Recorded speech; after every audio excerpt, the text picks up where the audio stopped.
Hello, hello. I want to talk about something. There's a couple of things that reminded me of a topic that I've been meaning to talk about, and it's about how love really comes from within. A lot of people can know that, but at the same time, people don't know that. Many people feel like they know what that is, but then they don't know what that is. Because when you have a lot of love within, then you don't really need anybody on the outside to show you love. Like, for example, some of us have had family members, a mother, father, a brother, whoever. A lot of us had immediate family members, the people that we first come in contact with.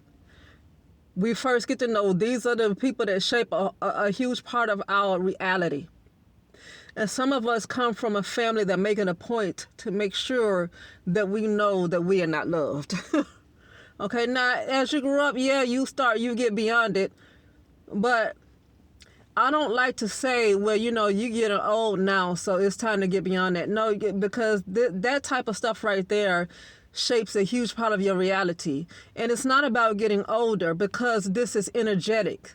So that type of stuff leaves an energetic imprint. So getting older, when those kind of things are unaddressed, only makes it a more of a strong hold, right? So as you get older, and this is something that's happened to you growing up. So, like, growing up, this is from childhood. You could have been abused, and then you could have had somebody put you down. Now, this isn't necessarily my situation where having folks put me down, but as an adult, because me growing up, I felt like I thought I was loved. Even though I was dealt with some things, I didn't understand that I was really going through certain types of abuse. I didn't even realize what it was, because it wasn't in the way that we see a lot of people get abused. Like obvious abuse, it didn't happen in that kind of way, to the point I didn't realize I was dealing with abuse until I got like almost 40. So when you don't even realize that you had been abused, because I wasn't hit and beat and all that, not the way that you see. And you don't realize that until you're almost 40, somebody got to tell you.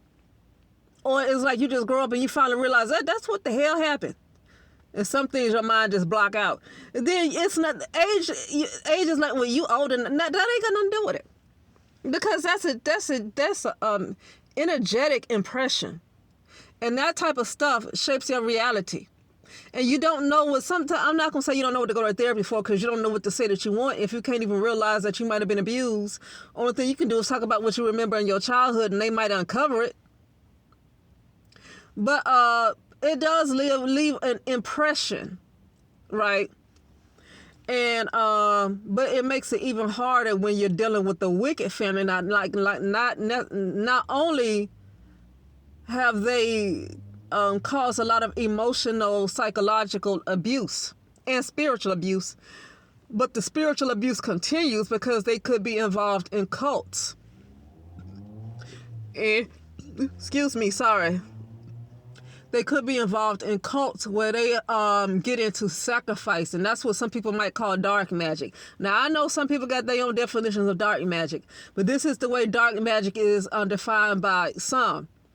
Is that you need to sacrifice something in order to get something else you want in life, right? You want this, you want all this money, you want whatever, because you don't have to be a celebrity to sacrifice. Many times people talk about celebrities sacrificing family members and whatever but you don't have to be famous. You don't have to be in the limelight. You don't have to be a celebrity to sacrifice a family member. I've seen many times where other family members have been sacrificed for other family members that are still involved in these organizations, and they still are climbing up the ranks. So it's not about being a celebrity. If you just want these things and you trying to get higher in rank, then you're gonna. That's what it takes. That's just what it takes. I have family members to get high in rank. They're not celebrities, but that's the kind of stuff it takes. So somebody got to be sacrificed, and I see it in other folks' families too. They might not realize something happened to them. But if you got family members, especially your immediate family, I'm just going to tell you this right here. If you got immediate family that's in an organization where, and you might not even know, but they have to, and they are higher up in rank, and they in these type of cults. I'm just going to use an example as a Freemason because that's what my family is involved in. And you trying to wonder why things don't seem like it's going right in your life, but it seems like they getting what they want, and you know they are part of the stuff. I'm not trying to talk bad about it, but I just know what my family did with me, and most likely that is the case. Okay, because they're pulling a lot of energy off of you where you can't get what you want because they're pulling your energy. And I say that to say, then when they do that, it gets beyond, oh, you're just older, so now it's no, because when you're dealing with somebody, first of all, there's psychological abuse and there's maybe some physical abuse. But yeah, okay, once you get away from them and you never have to speak to them again, yeah, you do have room to go somewhere and heal. True that. Because now you get to have them out of your head. But when you have a family that they're not gonna stop until you're dead because they have made deals with the so-called devil and they can't turn away now, so they getting desperate because of the type of stuff they got themselves involved into, and they wanted to offer you up to their gods, to their entities. They wanted to offer you up, and they stuff ain't worked the way they thought it was, and so they not gonna quit. And so you can live in Tibet for all it matters. You can be up in Tibet somewhere. Now, it does make it a little harder for them to control you when you in the area with, especially when, I think Tibet is where they are a little higher in vibration. And you up amongst that kind of vibration, it makes it a lot harder for them to get what they want, because now you're in an area that's high in vibration. And when you it's different when you're working on yourself, because yeah, they have a hard time when you work on yourself. But then you mix in a vibration, a collective consciousness that's more of a lower vibration. So you basically just one standing out working on yourself. But you go in the area where people are higher in vibration, it ain't that much work that you have to do as hard as you work in the area where people have lower consciousness, and you get in the area where people have higher consciousness. It's not that much work that you really have to do on yourself, because now you are amongst the people that collectively have a higher consciousness, and it makes the work a lot easier for yourself. And I just spoke a word to myself. It's harder when you're in lower consciousness, and you have to work harder to keep yourself up, because you're not one. You're really not an individual. You are a collective consciousness. And the only way is, some people, if you stay in your environment and trying to, raise up a high vibration of consciousness, and you surrounded by people that's low vibration, they got to be knocked off. It ain't no other way around it. If you're going to stay in that environment, then something got to give. Either you got to move away to a place where it's not so low in vibration, or if you stay in that area, then people around, they got to be knocked off. That means a lot of folks going to move away, they're going to die. Something going to happen, but they need to go. Because that's the only way that's going to work. It can't work out for you because you're in a collective consciousness. You're not an individual. It don't work like that. So that means you stay where you are and you're around low vibrational folks, something got to give. That means they got to be knocked off, or you just got to get away. That's it. You're not an individual. That's just how the ego wants to see itself, as an individual. You're not an individual. You're a part of a collective consciousness. We just have individual units of consciousness, but we are part of a collective. We're not individuals like that. But now I want to talk about the love coming from within. So I said to say, when you come from a family that makes it a point to make sure that you feel hated, and you will. I don't like anybody to say, well, you shouldn't feel like that. Don't tell nobody how they should feel. Everybody has a life in their journey, and they spend their childhood, this is all they see. You can't come and tell them how they're supposed to feel if that's all they know until they see something different. You just can't come along. And, I don't accept that advice from people, because you have psychiatrists that wouldn't even dare say no mess like that, because they went to school to know better than to say some stuff like that. But still, that's when you that's when you have to learn how to love yourself, because that's when for a lot of us, that's when we realize that, you're going to learn you have to learn how to love yourself. It's not going to come from somebody else. You're going to have to learn how to love yourself. The love has to come from within, right? And it's unconditional self-love that comes from within, to the point where those who don't share that type of vibration, those who don't share that type of consciousness, they get taken out. They get taken away from you. Somehow they get separated from you. Somehow they get separated from you. Right? And the reason why is because you release attachments.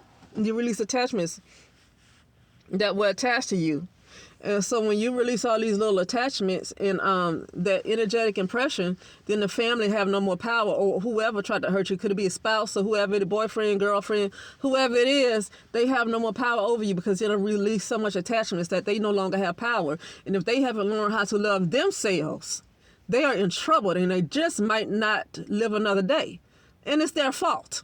It's their fault. It's not wishing nothing bad on them, although I don't care either. I don't care about their well-being. I'm not going to wish them well either.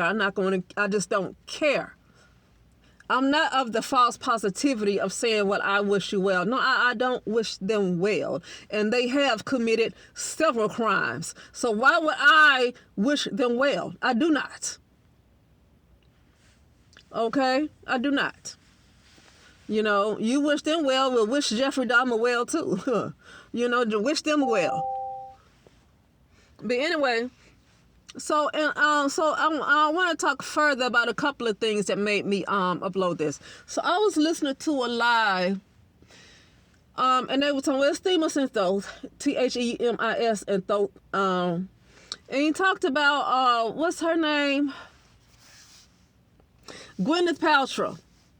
Was talking about how that white women should learn how to love themselves the way black women love themselves. That's how she said it. And she talked about how white women are so competitive with each other, and black women, this is the way Gwyneth Paltrow seems like she sees it. I guess she feel like just because black women showed her love, and she said black women show so much love to white women. And I think because she see black women showing love to white women, that makes her think that black women show love to each other, but that's not the case. Black women show love to white women, but not to each other. That, from what I see. And it's not just in my immediate environment, because I don't see many black people in my immediate environment, and I don't even get out that much. I'm talking about just based on just what I see, just, you know, in media or whatever. You know, how a lot of black women just seem to treat each other. Even how they respond, like if a white girl is a victim of something, like could be rape or whatever, versus another black woman, they show the white women or white girl more compassion than they would the black girl or black woman. You know, so I just noticed that. So I think Gwyneth Paltrow got a little mixed up. I do agree with her. She say white women are competitive with each other. And she said it's the patriarchy. And I agree with her, because some of us might not see. We might think that white folks stick together and white women stick together.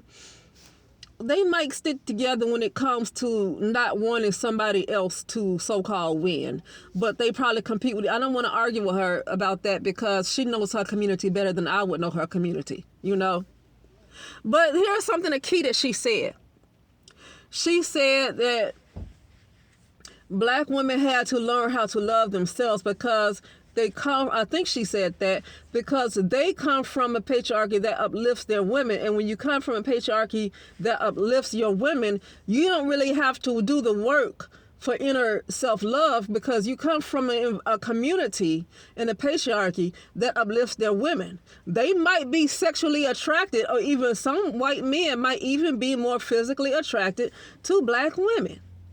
But they are not going to raise that black woman's image over the white woman, because they are white men. And I wouldn't blame them.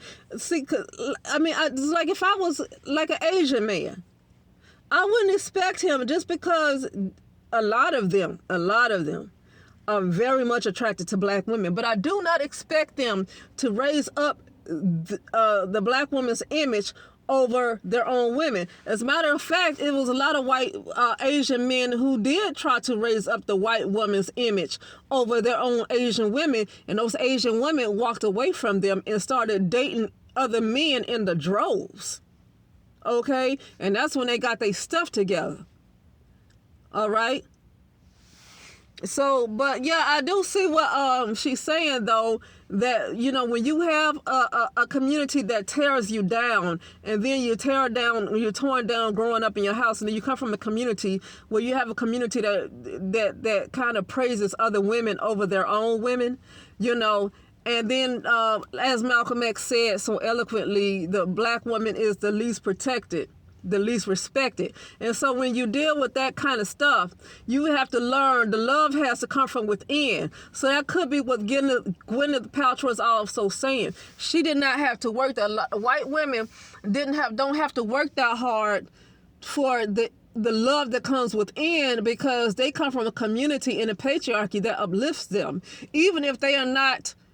Even if, a lot of white women deal with domestic violence and stuff like that, but on the outside or whatever, they're still going to put up the white woman's image, because they understand that you uplift your group of women, your community stays at the top. You stay at the top. Now, me, I don't care about no top or bottoms. That's just how that's how the world is working. But me, I don't care about who's at the top and who's at the bottom, because that's division. And so I don't get into that no way. But that's where they coming from, though. Like, the white man makes sure to uplift their women's image, right? They're not going to put anybody else's image over theirs. And so they didn't have to learn, and they are more protected. They're protected. I'm not saying they're completely protected, but they are more protected than the black woman, And so when you come from something like that, you don't know how to get the love from within. And that's probably what she's saying about the black woman. The black woman has faced so many obstacles, so much rejection, especially, listen, everybody can see this with the darkest complexion. It wasn't like that in the 80s. And I don't remember it being like that in the 90s. And I just really started hearing how the darkest complexion was so hated. In like maybe the 2010s, the dark skin complexion became extremely hated. Like extremely hated. And it's mostly hated within the black community. Nobody else is hating the dark skin complexion as much as the black community hates the dark skin complexion. That is a problem. That is something that you got to, like, I don't even talk to my own family. I don't even know why so-called black people try to make it work. Like, you hate my complexion. I'm not interested in that community at all. I'm not going to try to bleach my skin for you because you hate dark skin. So that's a community I do not want to be a part of. And a lot of us are part of different communities in this kind of world. A lot of us sometimes, I'm not a part of any community because I just realized nobody is my friend. And I don't mean that to be a victim. I'm not trying to be all sorry for myself. It's just how it is. And I know the reason why. It really goes deeper, and that's something from my Journey into Highest Potential channel, because it's beyond, it has something to do with other worlds that I come from. And other beings that come from other worlds besides this one that makes everybody my enemy. So when I say that, I'm not saying that because I'm some kind of victim. I really know this. Okay? I know that there has been a target on me, and there's a target on me because I could have been identified from beings from other worlds to put a target on me. And so, no, when I say that, I really mean that. I'm not trying to be nobody's victim. I'm not trying to be all sad and oh poor, woe is me. I ain't doing that. I'm telling the truth. Okay, and so that's for that reason I can't deal with folks. I can't deal with people like that. But yeah, so that's what she's saying. So when you are in a world where it seems like you're the most hated for no reason, you haven't done nothing to nobody, but they just hate your guts. You can do all the shadow work. Well, if you do all the shadow work, I mean, if you complete shadow work, these mofos ain't even going to exist in your world no more. They won't even exist in your world no more. So I don't want to give people too much power. Because all this crazy stuff that goes on is a part of the shadow anyway. So I'm not giving mofos so much power to say, oh, it don't matter how much work you do on yourself, you still going to face that. Not really. Because if you complete your shadow work completely and perfectly, where there is nothing but unconditional self-love that exists, they can't even exist in your world. They probably gonna, like, they're not gonna exist. You're gonna be up in another timeline where these folks don't even exist anymore. You know? Okay? So I don't want to give them that much power. And that's what I'm talking about, the love that comes from within right there. Okay. Now the third one, the last one I want to talk about is I was doing a discharge today, discharging somebody from occupational therapy, and they were telling me about one of their friends who had been married. And now these are elderly people, right? And they were telling me about one of their friends who had been married since they were teenagers. Well, this guy, his wife died, and he had known her since he was a teenager. I don't know when they got married, but they've been together since they were teens. And she recently died, and then shortly after she died, he lost his dog. Like, so he's torn into shreds. He's torn into pieces. But I bet when he was happy, when he had a happy life with his wife, and when he had a happy life with his dog, I bet he was so positive. There's nothing wrong with being positive. But I don't like, because your life goes so well, and it's not to say that he didn't have his problems, but you always have somebody there that can share in your problems. Like, you didn't have to face your problems by yourself. You had somebody that was able to be right next to you when you had your problems, right? And so, you know, he had a companion, a wife and a companion, and he had a dog, and dogs are great companions. Pets are great companions, right? Yeah, dogs are like kids to me. I'm sorry. They're just like humans. I don't see them any different, you know. And he lost his wife.